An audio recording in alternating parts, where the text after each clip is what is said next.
若继续来看中国的中央电视台推出着纪录片，这个纪录片第4季的预告片是“俯瞰台湾，俯瞰台湾”。因为这个画面空翕着台湾国内的地点，引发着外界的关注。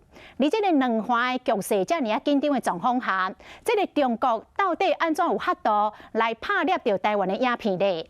立委赵天麟是来痛骂讲，这个预告片真明显，就是中国的官方在大宣传的影片，就是要来统一台湾。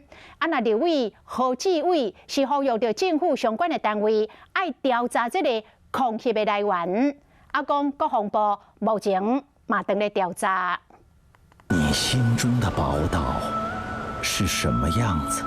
空翕镜头完整呈现出台湾的人文景色，然后中国官媒勇士公开纪录片航翕中国第4季的预告片，俯瞰台湾。我们飞越浅浅的海峡，在台北细雨中重逢。影片有2分35秒，唔那画质真清，无像偷翕的。内容包括屏东鹅銮片、中央山脉、台北101，对南部到北部的有名景点拢互看了了。这一天就超过500万人看。不过两岸局势紧张，外界质疑是安怎翕的？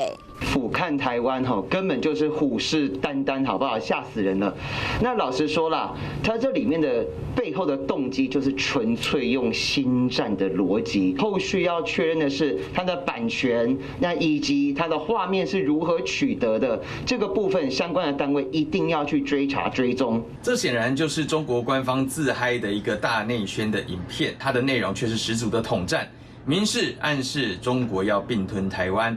那民进党的立委炮火真强，台湾论坛 PTT 嘛引起一波乡民论战。有人讲到底是倒一间台湾厂商无想要活，甚至我强调根本是泰国的统战文宣。针对这件代志，国防部嘛当来调查相关的来源，目前也无正式的官方回应。